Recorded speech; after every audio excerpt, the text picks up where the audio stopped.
How's it going, everybody? And welcome to a special night of Raw Rules is Written. I'm one of your co-hosts this evening. My name is Matt Robertson, also known as Grape Ape. And I'm Stefan Surratt, as usual, not someone else, as usual. Also known as DM Bag Runfung, as usual. Stefan, we're on a weird night. What's going It, on? technical difficulties. I blame the cops. Um, Yeah, I heard there was yeah, a mugger somewhere around. We don't know the full story, but we've got yeah. Some things outstanding happened on guests Tuesday. We today. couldn't all make it. It was you know, allegations. We can't talk. We're continuing our escapades in the world of X-Crawl Classics, and we have a special guest with us today. Very excited. If you would do the honor, Stefan. Yes, we have Justin Davis here, and he is a regular community. And we were talking about his game. He has one heck of a gaming group. He's gaming with some like just like not like any gaming group is later, but like a who's who of DCC community. It felt like I was like, oh man, he's got a better group than me. Well, let's hear about it. Justin, tell us if this is the first time the community's meeting you. Tell us a little bit about yourself and how you found DCC. Okay, howdy. I'm Justin Davis. I'm dressed like DJ Cudgel Up from the core X-Crawl book. That's how I run my games. I put on costumes when I'm DJing. I came to DCC from the very first little quick start package that I think they did at Gen Con 2010-ish. Something. It was they had it at their booth. I grabbed it and been a fan ever since. I've played DCC, MCC, mashups, Umerica. Uh, X-Crawl is my current obsession, so I'm pretty well versed, I think, in all the Goodman product lines. And that's why we invited you. Well, the module you're talking about is Showdown in Grind City. Is that right? Correct. DJ And Cudgel Up.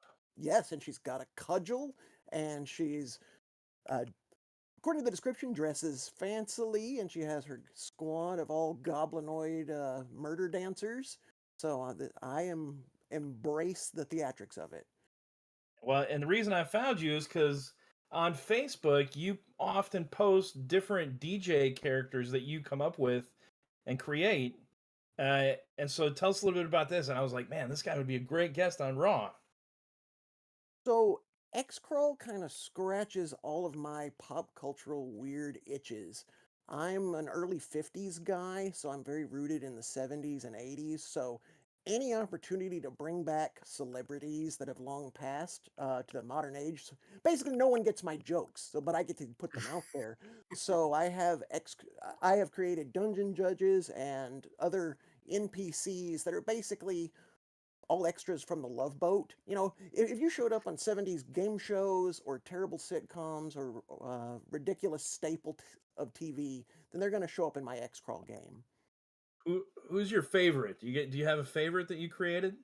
I do. The DJ Witches 3, and they are a trio consisting of Paul Lind, Rip Taylor, and Charles Nelson Riley. And for you youngsters out there, they were three gay comedians that were not allowed to be out and proud at the time, but everybody knew. And Paul Lind was the star of Hollywood Squares. Rip Taylor was one of those perennials. If there was a celebrity roast or a variety show, he'd be on there throwing his buckets of confetti. And Charles Nelson Riley was also one of those dilettantes on every old game show that your grandma watched. And they were all sassy and a little mean, a little naughty, and basically I combined them all into one judge. And two of the three, Charles Nelson Riley and Rip Taylor, were part of the Croft Brothers Saturday morning shows, like Sigmund and the Sea Monsters and Land of the Lost and that kind of stuff. So basically I combined their personas from those shows with Paul Lind in a witch hat, because he had a hell. Basically, there's three very catty queens running a dungeon all at the same time. And they fight with each other just as much as they do uh, the competitors in the arena. That sounds amazing. So funny. I'm curious if there a like game show that is ripe for the X-Crawl parody dungeon more that stands out more than any other. that not in the current game reality show vernacular pop culture zeitgeist. Well, after The Running Man came out in the mid 80s, American Gladiators came out, and which I realize is different from what you're asking. The I don't think there's a great analog for vintage game shows with X-Crawl the sport. However, I have embraced the theatrics of wrestling, so I do I do a lot of little goofy NPC asides and whatnot. So I have like I'll cut to the ringside commentators, and then I'll have Jesse the Body and Gorilla Monsoon arguing about what the crawlers are doing at the moment. And then I'll cut to the DJ booth, and so to answer your questions, I think shows along the lines of like Password or like the dating game stuff where the celebrities were boozy and drunk, and the Gong Show. Actually, forget everything I just said. The Gong Show is perfect for X Crawl, and I think you can combine them because the players are doing weird, goofy stunts. You have people on the sidelines judging them. This is a chance to trot out great D-list celebrities that are forgotten or long dead. Um, Okay. I mean, we do love our gongs around here. Gone yeah, Show would be the Goodwin perfect. Gong. At Dungeon Con, Joseph told me he was buying the website, host for onlygongs.com. He had some plans for that. Oh wow! All right, well, we got a Well, show to run, Justin. So we're gonna get into it. We're gonna ask you these questions about go for it. X-Crawl. You give us your thoughts. We try to stick to rules as written, so we'll see what comes up. But we also do rules as implied and rules as intended, and rules is how I interpret it. Hmm. So uh, it's all in good fun. But Yeah. Elaine, if you be so kind as to bring up question number one, what is grandstanding? And part two is how do you grandstand? So Oh, in the games, if you're explaining it to completely new players, how do you tell them how to grandstand? grandstanding is working the crowd, trying to win them over to get their favor, more response, and you do it either in the middle of an epic action, whether you're casting a spell, where you're clobbering an enemy, where you're disabling a trap. You do it with style, and so you get grandstand during that moment. Or you can do it at the end of the battle after or the conflict, when everybody's catching their breath. You can curtsy, bow, flex, do something to try to win the crowd over. And each one is doable once per combat or once per challenge. Absolutely. So if we review some of the Mhm. handouts, handout 1A, page 67 in the XCC RPG core book says grandstanding is the art of working the crowd, just like Justin said. A grandstanding check, Justin. How do we make that check? D20, apply your personality mod and your character level. So it's kind of standard DCC mechanic. That's it.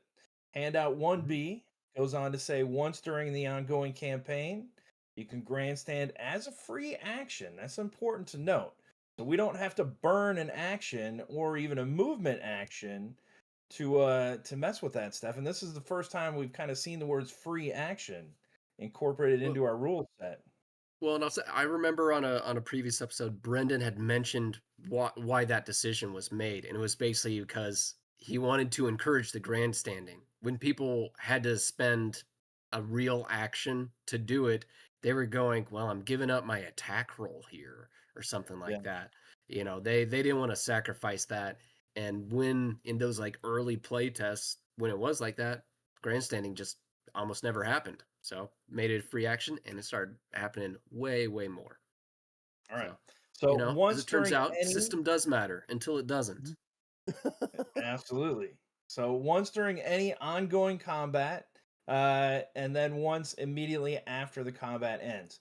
So Justin, what's your interpretation on not necessarily a combat, but an encounter? If there's a room with a trap, or if there's a no go a non com person there with a badge, that there's a role playing game encounter for, is there a grandstanding opportunity there, or is it only during combat? The, the rules is written if well, here, let me look at it. It's you can do it during a combat or immediately after the combat ends. So I think that limits it to a combat challenge scenario. However, I have run it where if the players are on camera and in a dungeon, they 99% of the time are.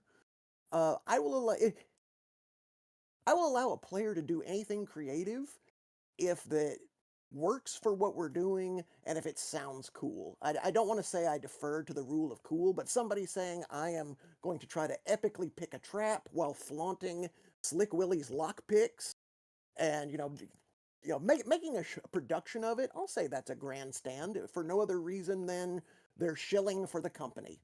So yeah, and I think the X crawl audience in game is really on board with the gross, crass commercialization of the game world. So yeah, I allow it. What do you think, Stefan? Yeah, Would you allow it as well? I mean, rules as written, it says combat encounter. So if I'm running like that, no. But really, I would, yes. I would think I would make the DC a lot higher for that because you don't have grandstanding works and, kind of we've already mentioned wrestling a handful of times here, but in that idea that you have someone to triumph over, to make that like personal connection and allow the crowd to kind of like live vicariously a little bit through the fandom of you as a crawler. If you're grandstanding because you like disarmed a trap really good or you jumped across the lava pit or something, I think that DC needs to be higher than the average. And I think that the judge also needs to like cut to like the backstage footage of the gnomish trap maker going, ooh, because he's really ticked off now.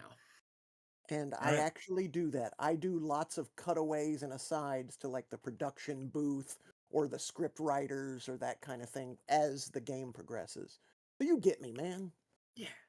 I'm gonna go the opposite way. I mean, I agree with you guys, and I like where your head's at, and I agree that rules is written. You can only do it during combat, but I think the grandstanding has a special place where you're just like, Degeneration X, shoving it in the other opponent's face, and you're like, you've beaten someone, and you're rubbing it in, and so that is where the crowd is getting psyched up from. You've got a other opponent that's trying to best you, and you come out victorious. Yeah. I mean, Uh, I don't think you can do it for like the simple, like we disarmed one little bear trap, but if you just ran through the hallway of flying guillotines, then I'll that's then true. I'll allow it a check for it. That would be pretty impressive. Well, that leads Yeah. us. That's a great segue into our next question, Stephen. You talked about the DC for the checks being higher. You want to hit question two? Hit him with question two. For sure. Yeah. So, can grandstanding successes and failures make a crowd DC easier or more difficult? So, Justin, Absolutely. what is the crowd DC? First of all, Well, in the book, the standard one is a base 14. And then as the adventure progresses and the crowd is either won over or dissatisfied, the number can go up and down. Some of Hmm. the sample adventures in the book mention, like, okay, if the crawlers get through X, Y, and Z rooms, the DC for the crowd work roll goes down, so it drops from a 14 to a 12. And so, yes, over the course of play, the number can adjust based on the player's actions. you couldn't Oh, be yeah. more right. And Stefan, when I first read this, I thought it was like static DC. Elaine, if you bring up handout 2A for us, DC for the check is referred to as a crowd DC. Average crowd DC is 14. Circumstances depending. Raises lowers this. Hometown crowd eager to cheer on their local team might be a lower DC 10, easier to get them riled up. While a hostile crowd, like the Steelers going into the Browns or the Browns going into the Steelers, that might be like a DC 15 or higher. And so, Stephen, originally I was thinking the crowd DC is set throughout the whole thing, but there are examples of as you progress, especially in Showdown and Grind City. So, Elaine, if you bring up handout 2B, page 357, the DC starts as 15 because they don't know him, but as they get this kind of Rocky like persona going and the crowd's into it and cheering for these underdogs, it goes down to 11. And then even furthermore in handout 2C, it goes down to 10 and they Mhm. gain Oh yeah. And I What? mean, yeah, and you can come up with 1,000 reasons for why it'd be easier or harder. You know, if you're in Reno, where there's a lot more half orcs and orcs than, you know, any other city, the orc is going to have probably an easier time. Like, you know, that's the hometown crowd, you know, version of things. If you're in you know, a place that hates you guys because of like the sponsor that you have used to have their factory here, but they left and moved to some other city and built a new factory, and so many people lost their jobs. Yeah, it's going to be a little harder to do the DC here, I'm and writing same, that you know, down because that's brilliant. I'm going to steal that in one of my games. So I just didn't even think of that. Individual. I mean, to break it down even further, like you said, Stefan. Let's say the gnome class, you're in Mount Nevermind. Your DC might be 5 for the crowd to get the crowd riled up, and any other class might be way higher. yeah. Uh, And yeah, it might be individual. If you start fighting dirty, I mean, some people might like it, but you're probably gonna get booze. And if you've ever been to a wrestling show or just watch wrestling, if a crowd starts chanting, "This is awful," it's pretty hard to get that crowd to recover and start enjoying the show again. all right, so Justin, rules is written. I don't think in the grandstanding section that it says the DC can go up or down. It says it starts. It says it varies by hostile or friendly crowd, but I mean, there's obviously precedence for it in the adventure that Brennan wrote himself. Mhm. right. And so, would you say that individual class DCs could even be a thing, like Stefan suggested? I think that's a great idea. But how do you implement the DC going up or down in your game if you're adjusting off the module what's written? So what I've had happen so far is that it's always gone down. The players have really embraced winning over the crowd. Um, I do have something that they've done that will tie into fame later. I don't want to jump ahead, but as far as the crowd work goes, my players have really gotten into it. They have worked the camera. They have won over everybody. They've sucked up appropriately to both the sponsors, the fans, the corporate powers that be. So I've never had to have it go against them. They've lowered it pretty effectively on their own. If someone rolls a natural one on grandstanding, would you make the DC go up for you know, Yes. for a while? All right. I would. Definitely in that situation. And you mentioned earlier that grandstanding wasn't a thing when it took part of the action economy, but being free, everybody embraced it. Once my players realize that, wait, we can just do this, they've been doing it nonstop. Then, based on the math, though, they have failed a lot. And on those tests, I just say the camera didn't catch it. Yeah, as long as if it wasn't was an egregious fumble, so the camera missed it, or the guy sneezed, and or you tripped. But so I've just kind of woven it in as like it wasn't a really negative circumstance. But yeah, a nat one that causes all kinds of hilarious shenanigans. Mhm. I just noticed on the back of your wall there, Justin, Uh-huh. are those old Halloween costumes? Because Joey Royale would go insane if he saw Those those. are old Halloween costumes, and not only that, but I have them all on my ceiling. The Okay, masks. can Mm. you move Uh, the camera and show us? Let me see if Oh, we're I gonna we're gonna have to can. get Joey to watch this. Joey Yeah. is gonna freak out when he sees this. Um, Oh yeah. I have been I wa- obsessed with 1970s style Halloween things since I was a kid, and actually one of those costumes, that Jaws one, was my kindergarten costume. I Uh, wouldn't be surprised if you were one of the next guests on the pizza party. I I know the Great Reverend just a little bit. I've bought some stuff from him, and we've chatted on the Etsy's. But I would be honored to be on his show too, because I mean, Halloween's my jam. that is an impressive collection. All right, we're getting distracted here. All right, let's jump into. All right, so can grandstanding successes and failures make a crowd DC easier or more difficult? It doesn't say it rules as written, but it does say that you can work over the crowd if you're successful in some of the modules. So I'd say definitely for sure. Stefan, what's your official Oh, answer? Oh yeah, definitely. I mean, doesn't say you can't. Doesn't That's doesn't true. disallow it. So All right, and Justin, you get the final word. Anything else to add, or what's your ruling on that? Well, even though it's not written in the rules section, in the adventure it clearly happens, so I trust the on the ground, way it worked out. So yeah, I definitely think that the grandstanding number should fluctuate as the players work through the crawl. All right. Elena, if you'll bring up question 3 for us, I wanted to touch on this one a little bit because this is new material for fans of DCC and MCC. What do the various weapon descriptors mean?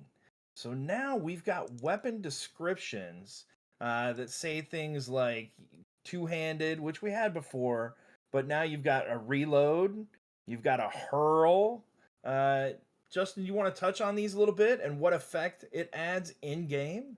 Sure. The weapon descriptors are basically the little asterisk text that make as the situation happens, makes that weapon different from all the others. So, some of them have agility. Instead of using your melee mod, you use your agility mod. Again, you mentioned the mhm. two-handedness. Some collapsible or concealable is mentioned on one.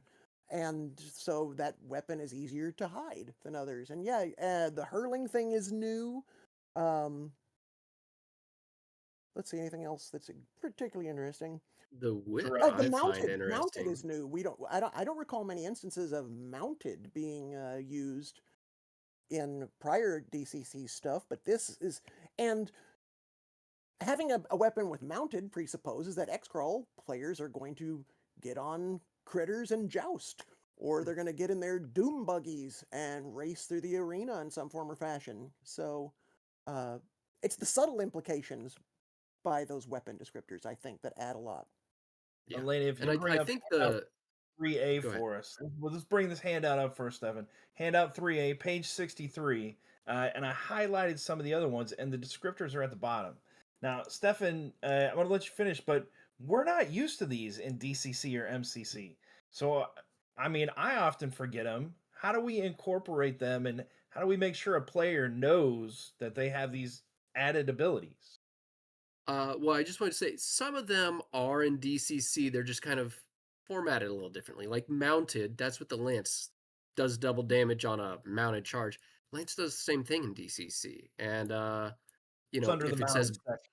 yeah, it just gets like I forget, like a couple of asterisks or something like that next to the lance instead of a like special descriptor.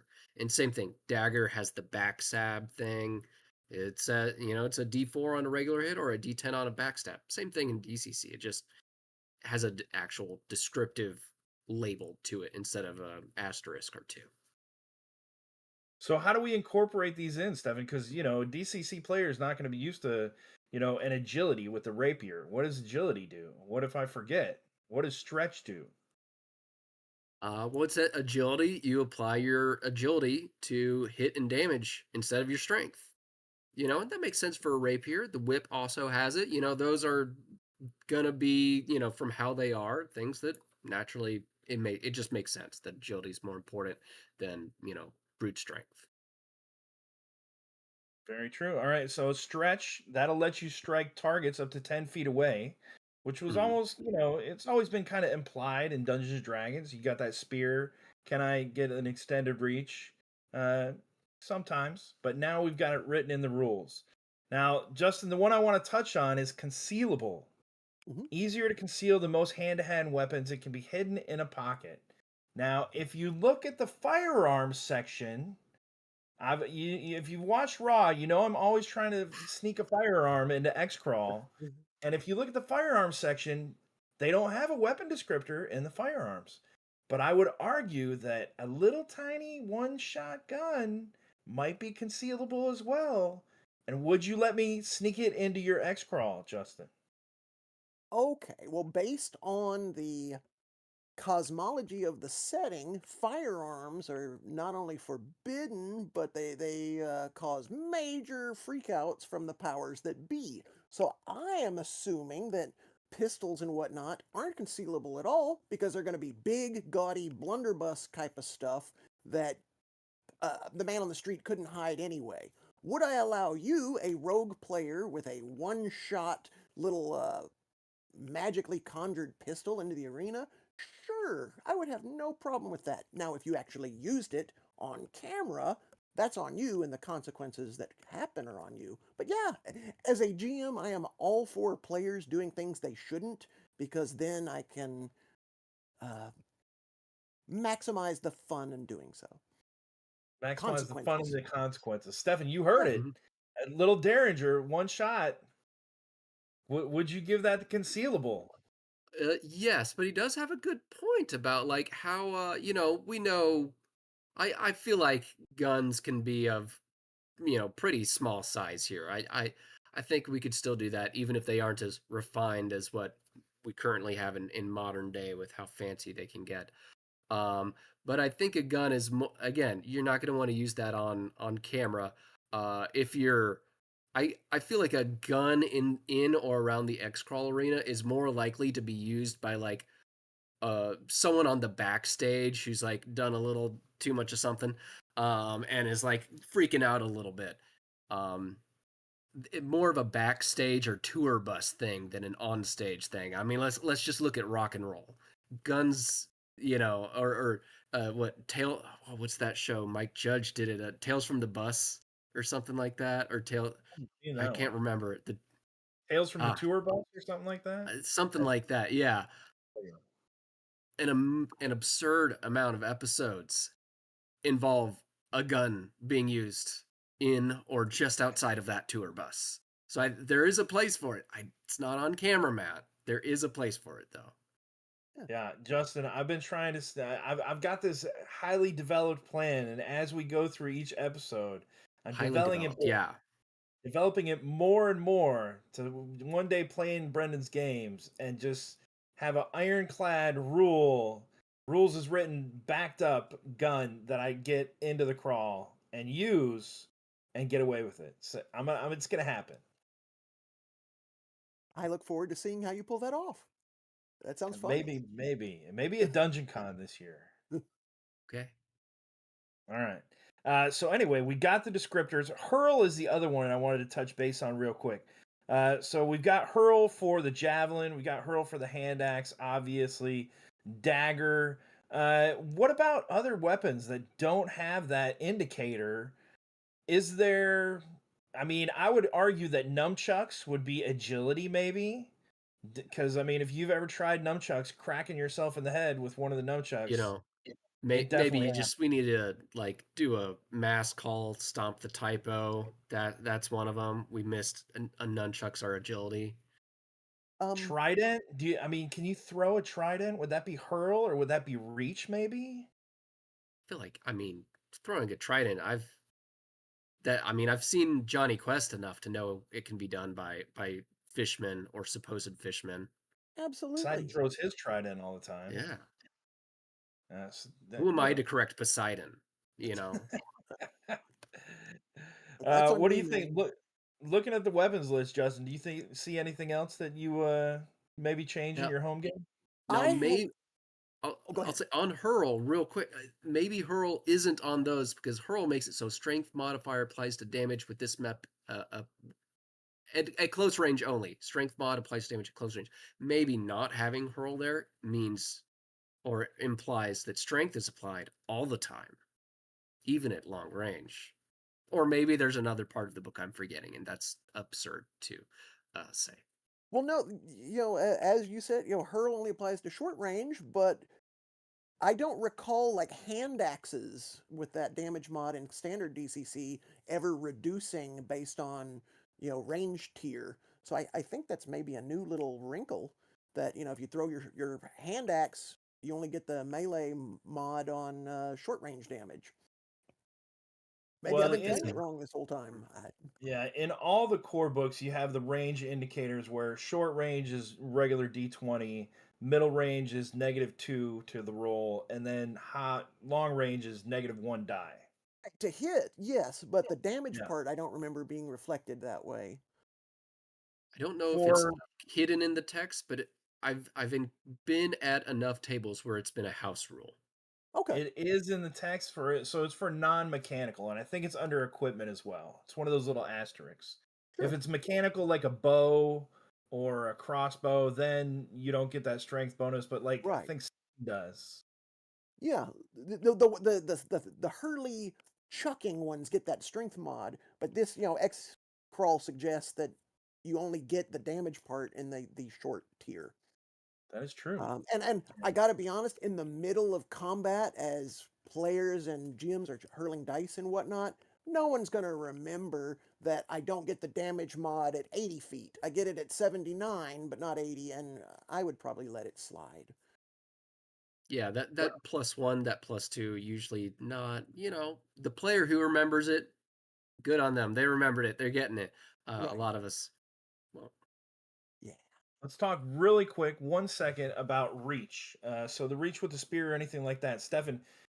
Is there any kind of a penalty if there's a person, one of our friends in front of us, or can we do that reach beyond them? well, technically what we don't have reach, we got stretch. And the only thing with Stretch. stretch is the whip. So, So if I was trying to whip somebody in front of Justin, would you give me a penalty? you know,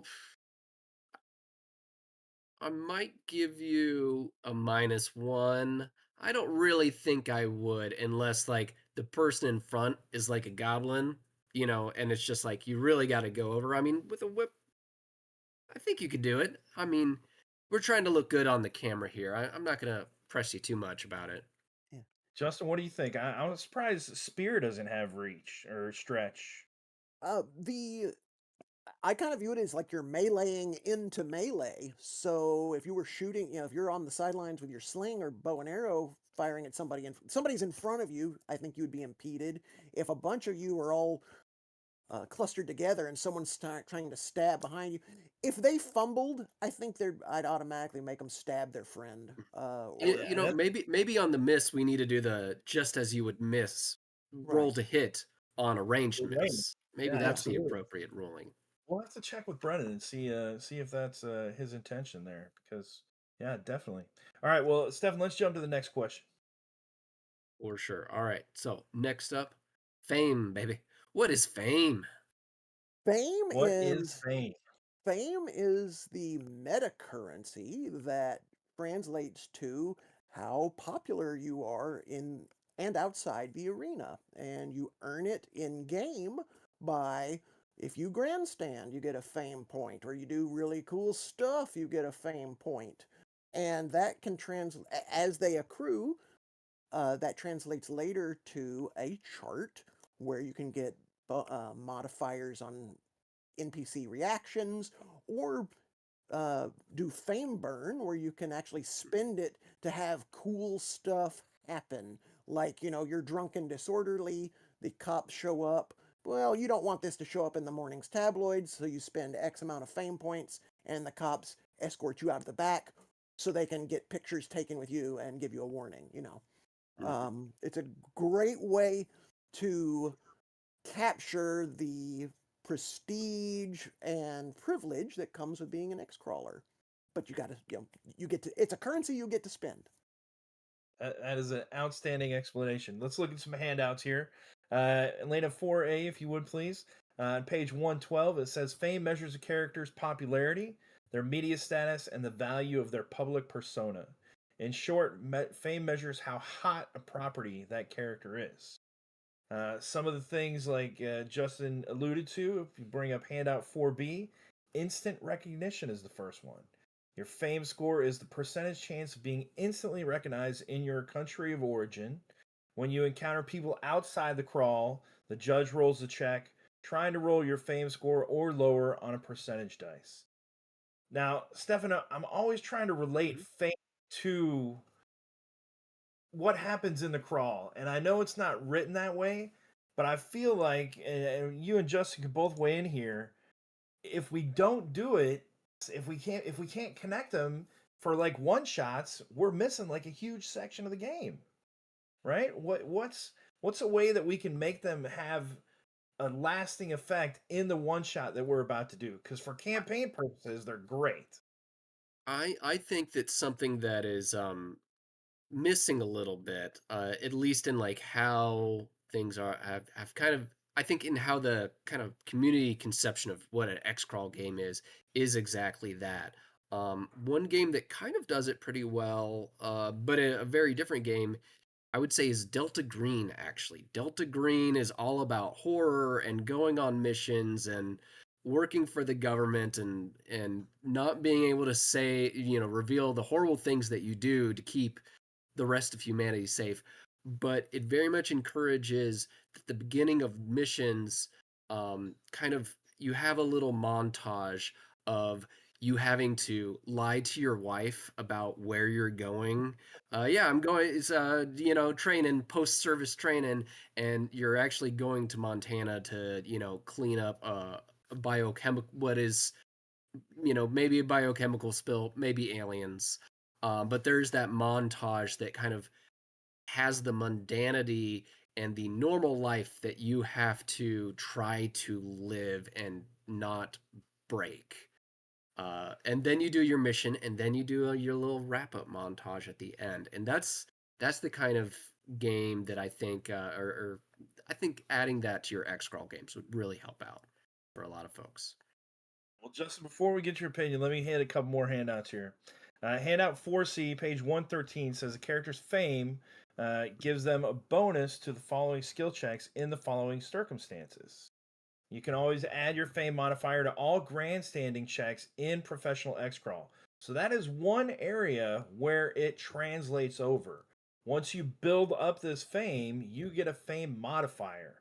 At 20 to 40 fame, it's +1, and that gets applied to grandstanding checks in X-Crawls. So there's a connection right there. Mhm. And then as it grows, we're getting more grandstanding, we're getting more fame, we're getting more of a modifier. Justin, now you've been running with a group. Has fame come into play at all? How have you connected fame to your games? Well, kind of right off the bat, I broke the rules as written because one of my players in I know, scandalous. And this ties into something I mentioned about the fluctuating numbers of crowd checks earlier, in that I had a player that was grandstanding, but he really embraced the heel roll. So he was mooning the crowd, flipping them off. Milwaukee, I think is where the first funnel is set. And X Crawl's Got Talent. Well, he would be like, Milwaukee sucks. The stadiums. He was being the bad guy, and of course, the fans hated him, but then he started doing it more and more, and so they won it over. So basically, what I'm getting at is on the fly, I introduced infamy points because fan points are when people were doing great stuff. He was being a complete jackass. And so I said, all right, you've got an infamy point now. And we just kept adding them. And so then basically I've cobbled together kind of an inverse fame, an infamy system that works against your fame, and so you're the jerk that spit on our town, so people don't want to serve them, sponsors get cranky at them. I So go ahead. I love it. I love it. Yeah. We need our Eddie Guerreros and our Ric Flairs. Yeah. Absolute. I grew up in the heart of 80s WWE, and wrestling is kind of in my blood because I had an elderly female relative that had a long-term relationship, decades long, with Houston's local wrestling promoter, Paul Bosch. He was famous in wrestling circles. The WWE came in, bought them out. So I have wrestling in my blood. We would go to the matches. And so the Honky Tonk Man is my favorite wrestler, Mr. Perfect. I love the bad guys that could really work it. And so one of these players started being just a complete goon. And all right, you've got infamy now. Didn't know I had no idea what I was unleashing at the time because it just encouraged more bad behavior. But it works for now. He's the resident bad boy of the team. And as you all know, crowds love a bad guy. Everybody Oh, loves a yeah. cool supervillain. So, yeah. All right, well, let's look at the last handout. Elena, handout 4D, if you would please. On page 114, celebrity X-Clars seeking other kinds of preferential treatment not listed here may do so at the judge's discretion. Using the above chart as a guide, which is the fame burn that we alluded to, you can look that up. The judge assigns the appropriate fame cost. Generally, use of fame burn constitutes a gimme. As long as the combat isn't affected, the players should receive what they want with no roll necessary. So as long as it doesn't affect combat. So Stefan, I think one of the other ways we could use it, and especially in organized play, let's say you build up a little fame, something like that, Justin. What if cost of 5 fame points, because you'd have that maybe by the third, Mhm. second or third OP adventure, or even a one shot, you could give them 5 or 10 fame points depending on their level. What if you could lower the DC for the crowd? The crowd DC at the beginning, if it's set at 14, maybe it's a little bit lower if you spend 5 fame points, lower it by 1. I don't hate it. In fact, I kind of like that.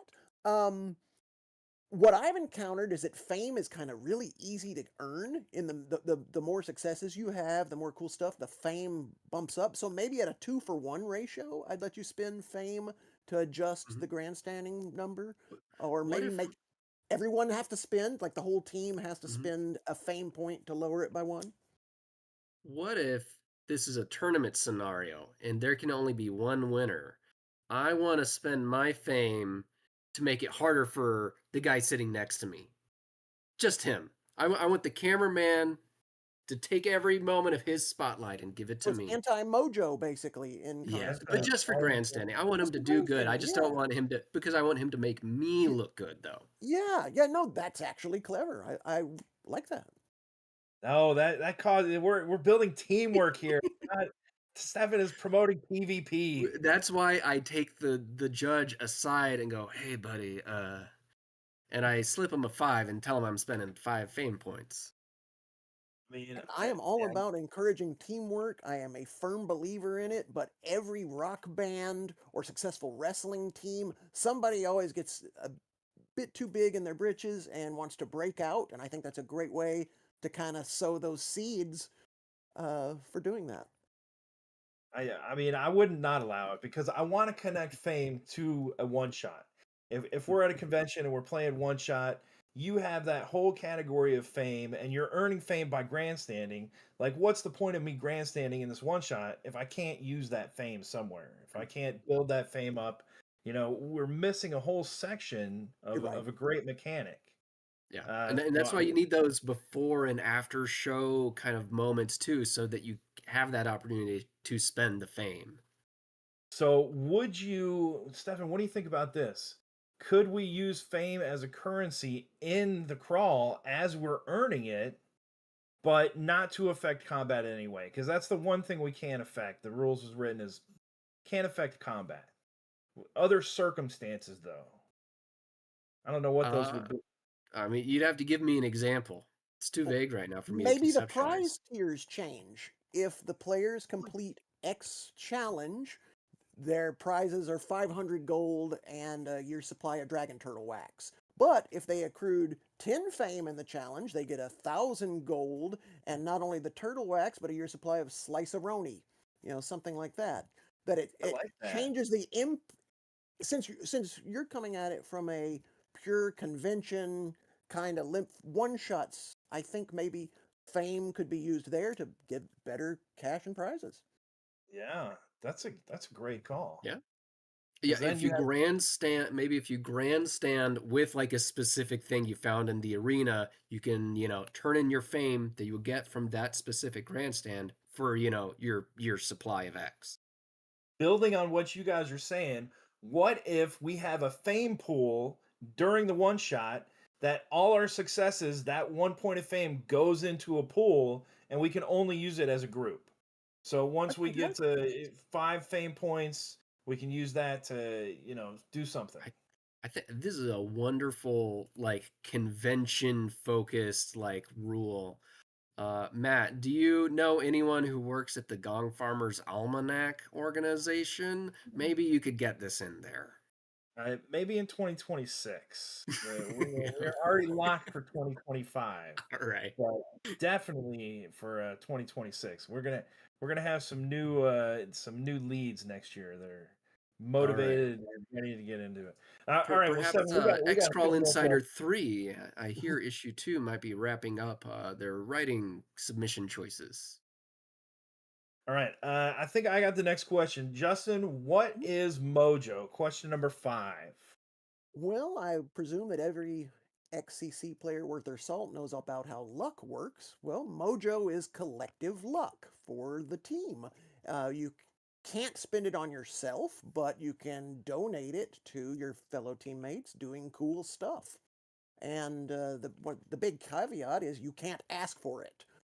So if your Yes. wizard, or your blaster, excuse me, your blaster wants to really get off a cool spell and they're describing what they're going to do, the rest of the team can say, well, I want that to work. I kick 2 mojo your way. So their die roll is going to have 2 added to it. And then the other players can chime in. And so it helps really bump up and get great successes.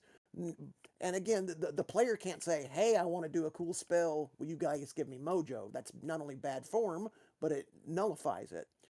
Mhm. And Mojo also has the um, use it or lose it impetus behind it. Woven into the mechanic is you can get lots of mojo, do lots of, earn it and it piles up. But the second somebody gets a fumble, it evaporates. And so players who like to hoard their cool stuff till the big combat can't count on mojo at all. It's in play. Use it as it's happening. I Mhm. hope I didn't overcomplicate it. Yeah. No, not at all. So let's go through some handouts and see what the book says. Elena, if you'll do handout 5A, please. Page 108, Mojo represents the unconscious power of teamwork that makes the team greater than the sum of its individual crawlers. And handout 5B, at the start of play, every PC of at least first level begins with 1 Mojo point. Mojo points can normally be added to the following dice rolls: action dice for attacks and spellcasting, skill checks, or ability score checks. Now, Steven, is that only at the start of the crawl itself, or do we get a mojo at the start of each encounter? Well, only it in the book it says at the start of play. So just the overall play of the game. And you could interpret that like, hey, when you're outside the arena, or you could interpret that like when you get in and, start the official crawl. I think that, I think it's maybe a little loose with that. Um, but certainly not every encounter. Okay. Well, I mean, there's a lot of ways we can earn mojo, and each character class has an individual mojo earning condition.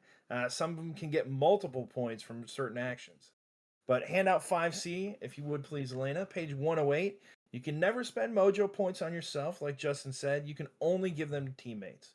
Mojo points must be given on the recipient's action roll before the dice roll. Justin, what about if it's after? What if Stefan rolls and I say, I want to use 2 mojo on his 16? After the dice have been thrown, I think it's too late. Am I wrong? Wait, you are correct. Awesome. Mm. All right. Handout 5D. Players are not permitted to ask points out of the mojo pool. So we already have a mojo pool. Uh, those that forget and ask for mojo points are blocked from receiving mojo points from the remainder of the current encounter. Now, I'm not sure if I ever instituted that. I mean, I don't think I've ever had anybody ask for mojo points, but you can't even hint at it, right, Stefan? You can't even allude to it. No, and you really, yeah, don't try being sly and just being like, "Whoa, I hope my next roll's a really good one, guys." No, don't st- I'll mm-mm. I'm All gonna right, say watch so it. what I'm going to need to do in adaptation to the plan is I'm going to need to get with you guys before we go to Brendan's crawl. And I'm going to say, look, I'm going to try to sneak a gun in Right. right at the beginning. My criminal's going to make a check. And, Just, and when I scratch my right eyebrow, not the left, when the right, That's when we I, throw I mojo at it. toss all your mojo. Stefan, you heard about the bet we made with the road Mhm. crew? Did you watch the road crew rally? I watched it. I watched it. Yeah, I might, yeah. I So might in not a have year, any you won't be able eyebrows to scratch your right eyebrow. itch my nose. All right, let's get through the rest of these handouts here. Elena, if you would please bring up handout 5E. Mojo points can never be added to the following rolls: savings throws, critical checks, fumble checks, corruption checks, damage rolls, or deity disapproval rolls. Now, Stefan, we can use luck on these rolls still, just not mojo, right? Correct. Okay. Before the Justin, result. Before the why do result you is think announced. why do you think we can't use mojo on these rolls? Let's say we're jumping over the pit of lava. We need to make a savings throw check to avoid falling into the lava. Why not be able to use mojo on that? Because I think the simplest explanation is that it would make things too easy. There's too many players throwing too many numbers, and I think it would skew the balance of the lethality of X-Crawl if you want to. If everybody after the fact can make sure somebody doesn't die or does enough damage to kill the big boss or whatnot, I think it gets really loosey-goosey. I think the current system is a way to keep things more restrained. I don't like to use the concept of like meta gaming or anything, but I think it's built in here that it prevents the players having too easy a time through the crawl. That's my take. Okay. Handout 5F, page 108. The following events add points to a PC's mojo. While in combat, any roll of an at 20 on a spell check, attack roll, ability check, or skill check earns +1 mojo. Successfully completing an encounter, either by defeating all the opponents or successfully achieving the room's objectives, earns +1 mojo. And I think that's what I was alluding to before, Stefan. I just didn't phrase it correctly. And then each X-Crawl Classic character class has special circumstances. So after every encounter, if we win that encounter, we get a mojo. I don't think I've instituted that rule. I don't think I even knew about that rule. Yeah, admittedly, that's one I've been forgetting too. Justin, did you do that after each encounter? You give them mojo if they're successful? No, I have not done that because I'm too busy dazzling them with fabulous cash and prizes and fame. I and I All gotta right, be so if honest, you're Justin's players and you're watching this, you need to start demanding mojo after absolutely. every successful encounter. You need to And demand your back pay as well. I am all for anything that makes the players actually read the books and what their characters do. So if they called me out on it, more power to them. I All want them right. invested enough so they know how it works. I want to say that, I mean, I've played a little bit of Mojo and I can't recall. I know I get the one at the beginning every time, but I don't remember getting one at the beginning of encounters. I'm going to have to keep track of that myself now. Handout 5G. We got a lot of a lot of handouts for this question. The judge can use Mojo as a reward for generalized coolness, great tactics, wonderful game moments. The judges can also dangle Mojo points as temptations to try wild stunts that could lead to amazing moments. So here, Stefan, we got it listed as a bribe currency. And when we talked to Brendan before about Mojo, he encouraged having as much Mojo out there as you could, giving it freely. Do you recall why he wanted to implement that mentality?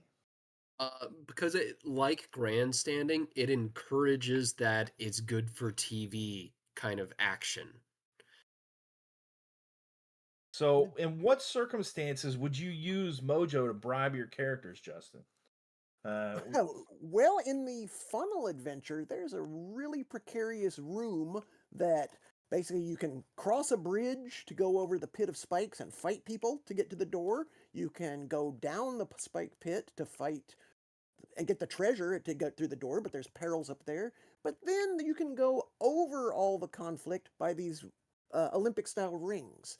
And I've run the book funnel 3 times now, and after the first player slipped on the rings and died, the rest of it's happened 3 times now. The rest of them slid down the stairs, the ladder, and wanted to try the other avenues. They were terrified by those rings, especially as zeros. So I think bribing them with mojo, hey, if you cross the arena of death on these jungle gym rings, give you 5 mojo. I think that'd be a great way to incentivize mayhem. I agree. Stefan, as 0 level characters, can we get Mojo? I don't think we can. Oh yeah, you can. In that funnel, there's a point where they are given what is probably their first point of mojo, but perhaps it's written in like that. As I recall. The goddess Fortuna shows up as a frazzled Right before the PA, last encounter. checking their names and numbers as they walk into this death room, and they all get their first Mojo point then. It, it is a production though, like it's special circumstances. And if you look at the rules, it says if you have to be level 1 to get that first point of Mojo before a crawl. So I mean, we might have to go back and look at that a little closer. I'm not sure if you can get it at 0 level unless there's special circumstances. But let's get to our last handout because we're running out of time. Elaine, if you would please hand out 5H. As a judge, you can be generous with Mojo because during combat, any roll of a 1 can take it all away, but only on attacks, spell checks, skill checks, and ability checks. Just like you can earn it, 1 takes it away, so it could be gone. Stefan, hit Justin with our last question. I'm very interested about this one. Last up, can you carry over Mojo from one crawl to another? The rules, as written, are very, very vague about it. It's not mentioned. However, in the same section of the Mojo group, it mentions an after-crawl bar fight where your team has to get rowdy with some longshoremen or something, and you can use Mojo there. So based on the example of this event happening outside the arena, it looks like Mojo is usable anytime you have your group all together in one place, whether you're in the arena or whether you're rumbling behind the bowling alley or drag racing or whatnot. It looks like it's usable everywhere. But Stefan, what do you think? next Tuesday, next game night, do I get my 3 Mojo I didn't use last time, Does it I would or do I say start reset? with 1? I would to use Mojo in a bar fight after the crawl. That suggests you've still got it from there. Nobody's at I don't think you're rebooted. Okay. So I would say on your sheet where you keep track of your fame and your wealth, keep track of your Mojo too. Okay, so if you would say if you're in the same circumstance, but if next Right. week we begin a completely new crawl, No, do if I it's still a get it? totally, if you've gone to a new Okay. town and you're reset, I would reset it that way. All right. But yeah, Stefan, what do you think? What's your ruling on it? Uh, I would go the same direction with it. If we had to cut game night a little short, but there's more that we intended to do there, the narrative of the characters' events is continuing, I'd let it roll over. But yeah, if episodic gameplay, we're going to the next episode. No, it's starting back at 1. All right, I'm gonna disagree. So under the rules, it says you can only lose it during combat as our condition for losing it. So once it's given to us, we have it. We can use it at any time. But during combat, and that's good to point that out to everyone, the roll of 1 takes it all away. So if you're out of combat trying to do a skill check and break down a door and you roll a 1, you still got to keep your Mojo. It doesn't disappear just because you rolled a 1. Has to be during combat, but that's really technically the only way we can lose it besides spending it, as Well, far as rules are written are concerned. and in the brief Mojo chapter, first sentence of the 3rd paragraph is at the start of play, every PC of at least first level begins with 1 Mojo point. That word begins. Yes. It doesn't say begins with 1 extra Mojo point. That is a very Mm-mm. good point. Let's bring up our one handout for this. See if we can get some clarity. Elaine, if you bring up handout 6A, Mojo points can normally only be used during the games, which implies that you have them outside of the games where they can't be used. However, the judge may allow use of Mojo points outside of X-Crawl, which means When you still got the teamwork going, that's what. which means how would you earn it? Did I just exit out of my I, Discord? I'm not sure. Maybe We I see you. wouldn't say you'd earn it in this bar brawl example. Wouldn't say you earn new Mojo. I would say you're spending off the stuff you earned in the crawl.